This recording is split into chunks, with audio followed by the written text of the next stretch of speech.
Until we meet again. Bye, Yatin. Chapter 4. Letters to her younger self. The rain has returned, steady, relentless, a soft percussion on the window pane. It's been hours since I came back to my room, yet I haven't moved much. My journal lies open on the bed, an empty page staring at me like a challenge. I run my fingers along the edges of the paper. I want to write, need to write, but every time I pick up the pen, my thoughts scatter like startled birds. What would I even say? It's strange, isn't it? How easy it is to pour love into others, to fight for their dreams, but so impossibly hard to face yourself.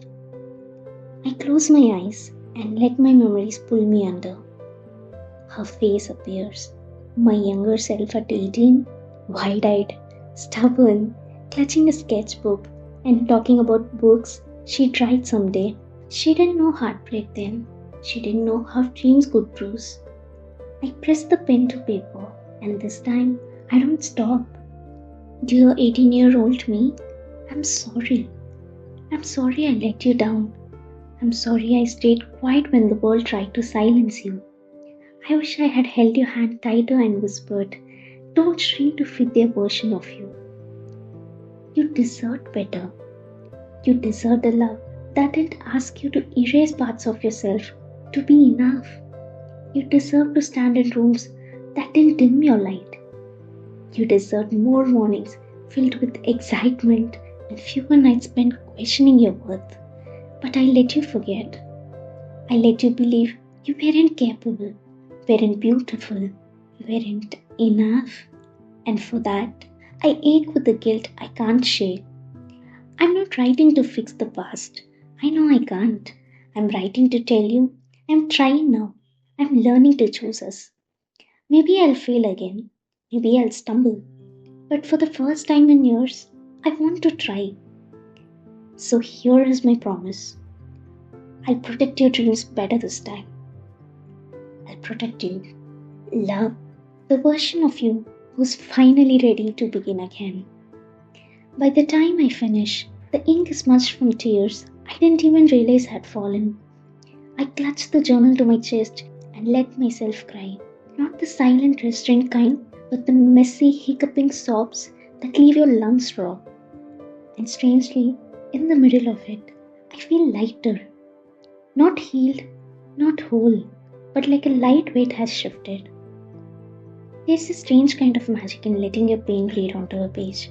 It doesn't fix everything, not immediately, not completely, but it softens the sharp edges, makes your storms feel a little less lonely. When we are lost, words can become our anchor.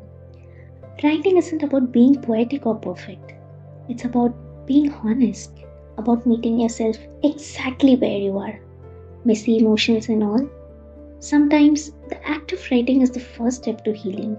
You don't need answers. You don't need a plan. All you need is to give your heart a voice. And someday, when you look back, those words might just remind you of the moment you chose to begin again. The rain hasn't stopped, though it's gentle now, a whisper instead of a roar. I leave my room later than usual, my journal tucked under my arm like a secret.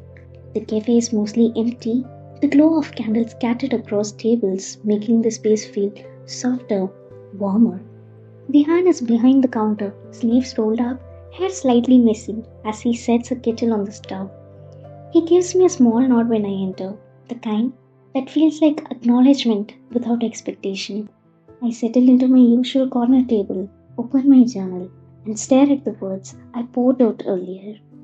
My chest still feels tender from crying, but lighter somehow. I pick up my pen, unsure if I want to write more or just sit in the quiet. The smell of brewing tea drifts over.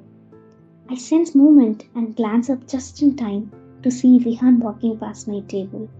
He doesn't say a word, but when I glance down, I notice a small sticky note placed beside my journal. Keep going, it suits you.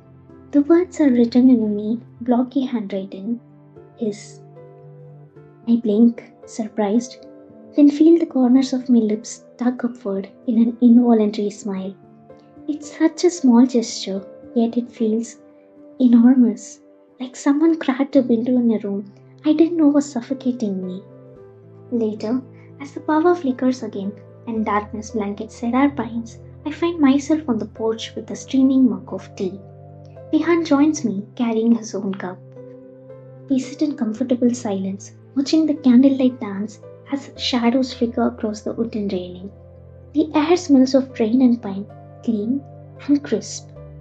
Long day? He asks softly. An important one, I say, hugging the mug closer. I wrote something I've been avoiding for years. He doesn't press, just nods, taking a slow sip of his tea. You seem lighter, he says after a pause. I think I am. I glance at him, the candlelight catching in his eyes. Thank you for the note. His lips curve slightly, not quite a smile, but close. Sometimes we all need a reminder. The words settle over me like a warm blanket. I realize I don't need to explain myself, don't need to fill the quiet with nervous chatter. His presence is enough. Thank you so much for watching. Please like and share the video and subscribe to the channel.